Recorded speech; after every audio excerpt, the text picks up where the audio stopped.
here. I'm Mrs. Rock. Today I'm really excited because we're going to get inspired by the op artists of the 1960s. And wait a minute. Oh, that's better. Everything's better in color. Okay, what was I saying?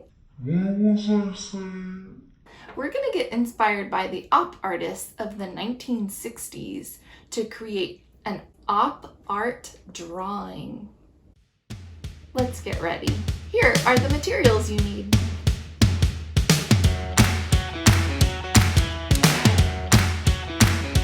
Op art is short for optical art. Op artists like Victor Vasarely were experts in using shapes, colors, and patterns to play tricks on the viewer's eyes. Starting in the 1960s, painters like Bridget Riley created op art that looked like they were moving or blurring. To begin your optical illusion drawing, you could have your paper vertical or horizontal in front of you. You're going to start off with a coin right in the middle of your paper. It can be any coin, or if you don't have a coin, you could use a button instead, or really anything that's circular. And there's Abe Lincoln. Hi, Abe. And I'm going to carefully trace around my penny, so that I have a circle right in the middle of my paper. The next thing I need is my playing card, or you could even use business cards, that'll work also. So I'm going to take my playing card and lay it on top of my circle, but kind of move it over to the side so it's not exactly on top of my circle. I'm going to hold it in place, and I'm going to trace around my rectangle. And this playing card has kind of curved edges. Your edges can be curved or they can be sharp corners. Either is fine. And I'm going to trace another rectangle now. And again, I'm not going to put it right on top of my circle. I'm going to kind of move it off to the side and trace.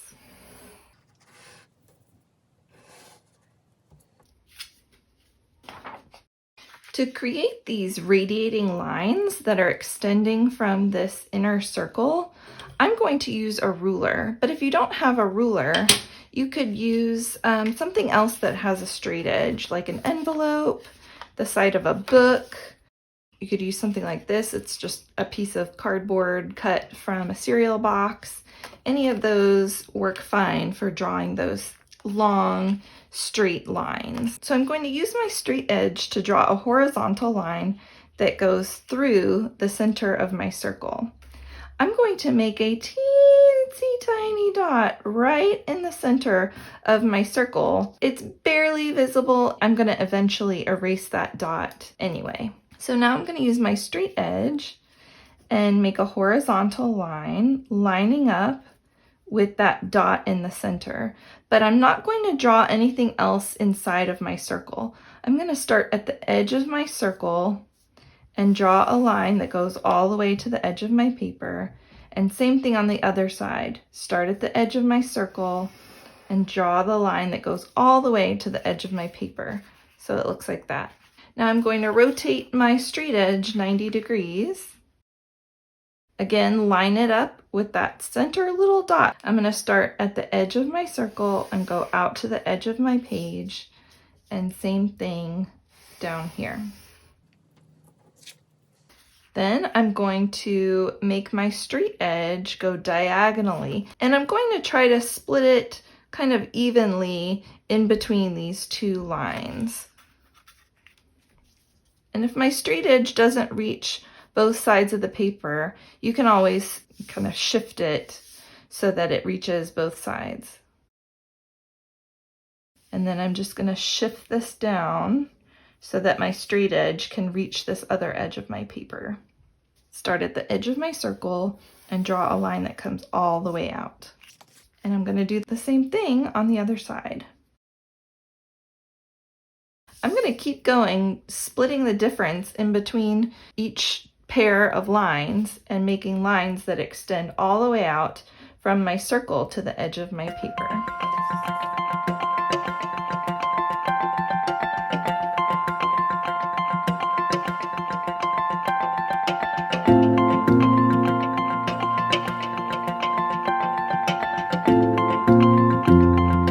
long as you have anywhere from 30 to 36 lines from the inner circle to the edge of your paper, that'll work. But it has to be an even number of lines. Make sure you have an even number of lines. So when I count my lines, what I do is I hold one finger on my number 1, and then I go clockwise. 1, 2, 3, 29, 30, 31, 32. So I have 32 lines, and that'll work. Okay, my next step is to erase that dot in the center.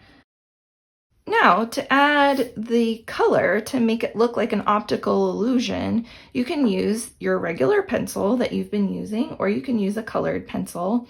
I'm going to choose a pencil that's a little bit softer and it's easier to shade inside. It's a 4B pencil, which means it's a little bit softer, and so it's a little bit smoother on the paper. But you don't have to, you can use just a regular pencil is fine. I'm gonna sharpen mine though. It's a little bit dull. So focus on this inner section of your drawing right next to the inner circle. Just this part right here, if you just isolate that.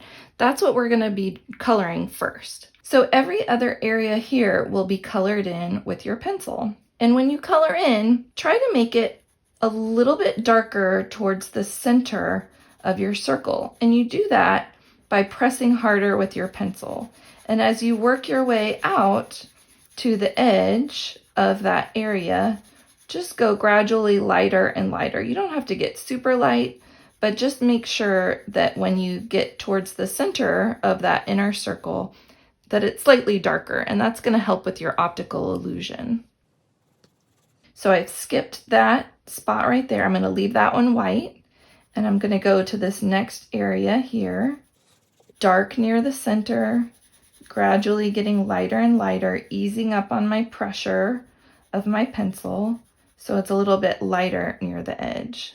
And I'm going to keep going. I skipped that spot, dark towards the center here, a lot of pressure, gradually easing up lighter and lighter. And I'm really glad I sharpened that tip of my pencil because these are really small areas.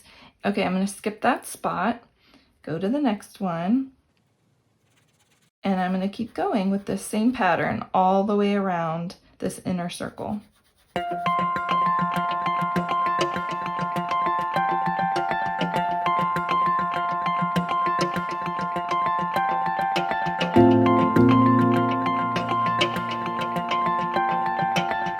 I'm going to finish off this section by just outlining this inner circle just to give it a nice dark outline.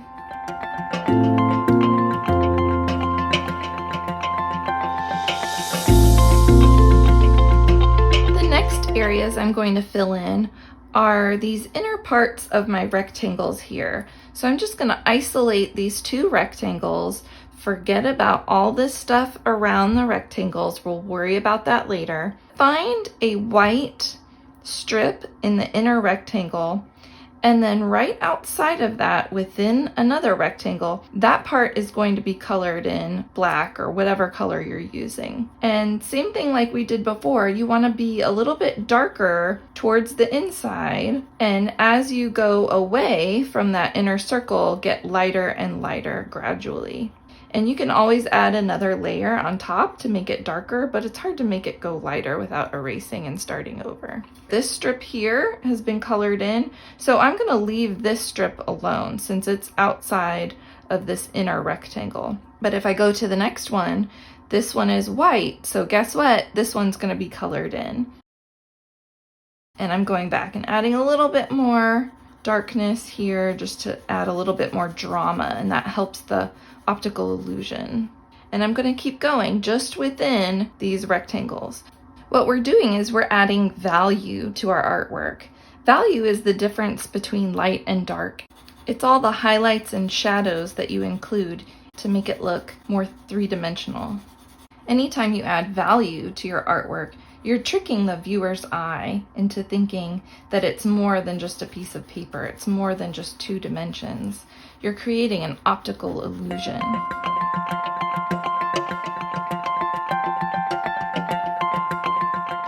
Now that that I have the inner parts finished, I'm going to continue this same idea for this outer ring here.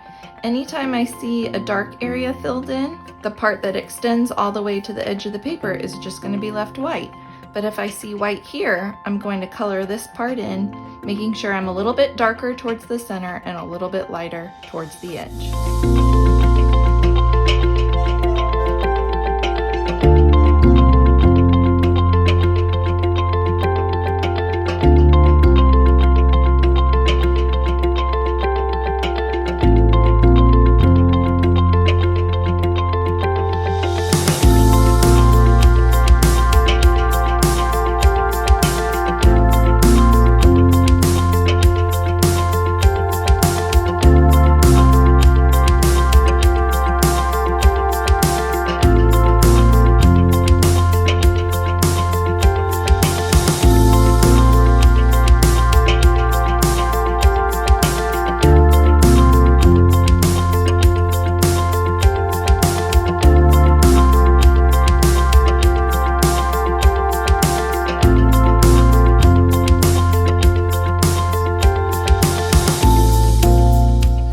So much fun making this optical illusion drawing with you today. Remember, if you don't want to use a pencil, you could use a colored pencil or even a marker would work for this, except you couldn't use a marker to add in the value. That's the only difference. But it could look really colorful and bright and fun.